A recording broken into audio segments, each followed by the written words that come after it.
আসসালামু আলাইকুম।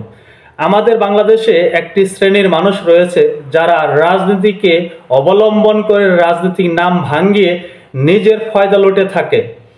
যেমন বিএনপির মধ্যে এমন কিছু নেতাকর্মী রয়েছে।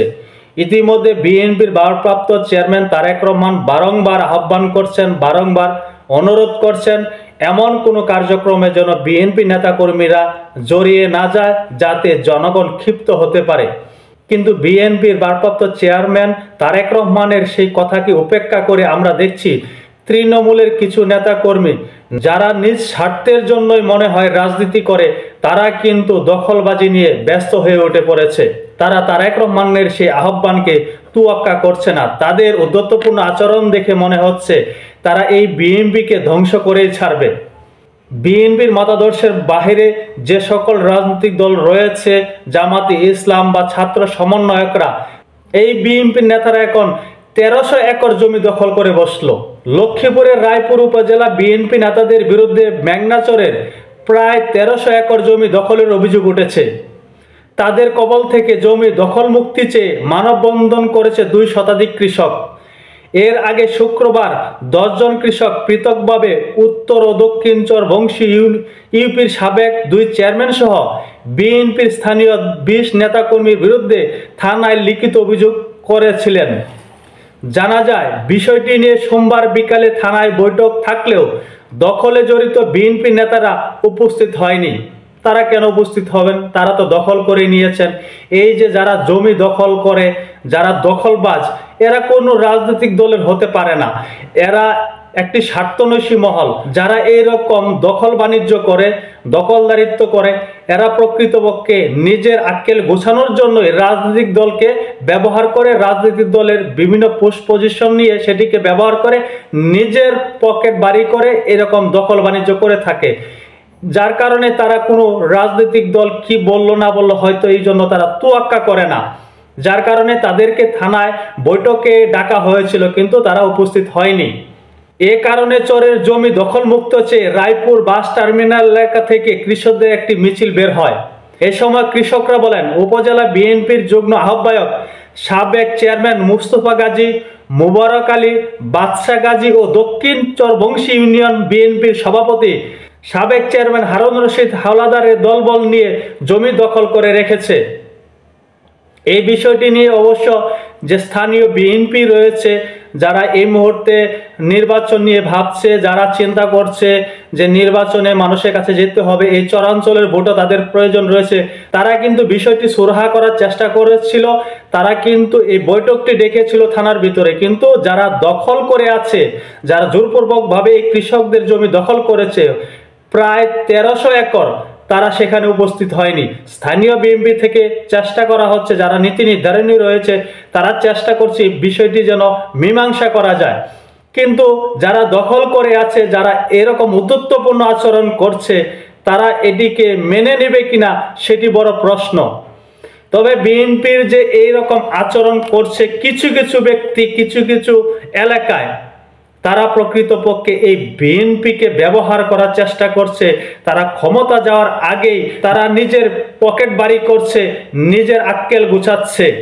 এইরকম উদ্ধত্যপূর্ণ আচরণ, আবারও বলতে হয়, বিএনপিকে কিন্তু মানুষের সামনে প্রশ্নবিদ্ধ করছে।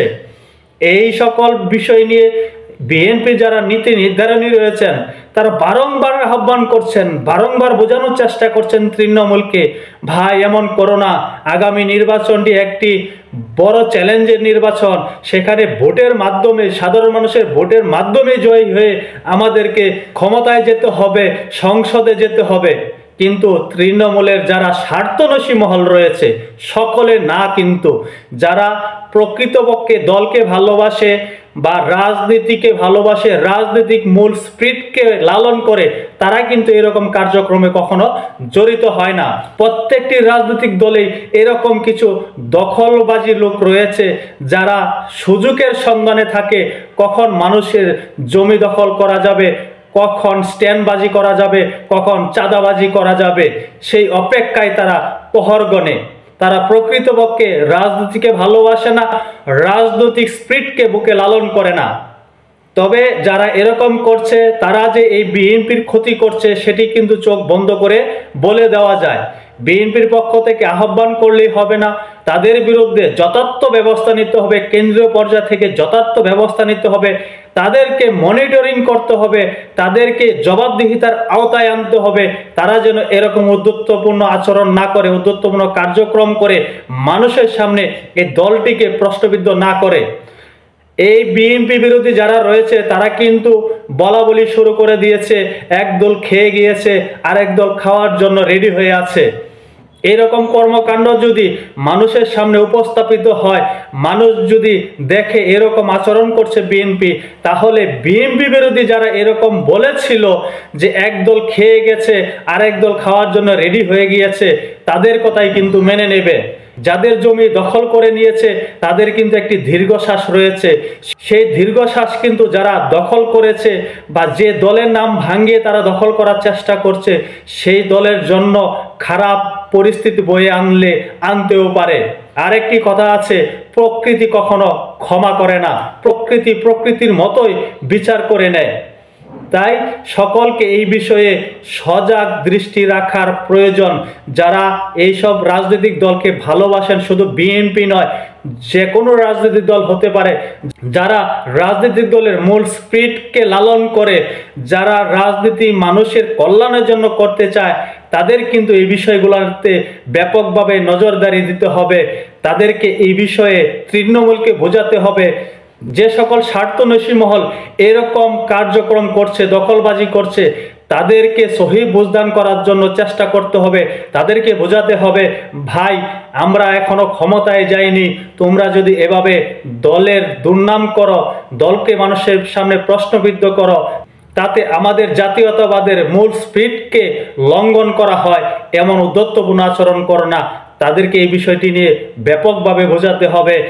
এবং তারা যদি বুঝতে অস্বীকার করে, তারা বুঝতে চেষ্টা না করে, আর যারা স্বার্থন্বেষী মহল রয়েছে, যারা এরকম দখলবাজি করে, তাদেরকে কিন্তু সহজে বোঝানো যায় না। তাদের বিরুদ্ধে কঠোর ব্যবস্থা নিতে হবে, তাদের বিরুদ্ধে সাংগঠনিক ব্যবস্থা নিতে হবে, আইনানুগ ব্যবস্থা নিতে হবে। এমন ব্যবস্থা নিতে হবে যেন একজনকে দেখে 10 জন সোজা হয়ে যায়, 10 জন যেন এরকম কার্যক্রম করার সাহস না পায়। সেদিকে আমার মনে হয় বিএনপিকে বেশি মনোযোগ দেওয়া প্রয়োজন। এই কথাগুলো যে বলছি এটি কিন্তু কোনো উপদেশ নয়, আমার ভাবনাগুলো বলেছি। তাদের যে উদ্ধত্তপূর্ণ আচরণ, যেভাবে মানুষের সামনে প্রশ্নবিদ্ধ হচ্ছে, তাতে কিন্তু আমরা নিজেরাও ব্যথিত হচ্ছি। সকলে ভালো থাকবেন। আল্লাহ হাফেজ।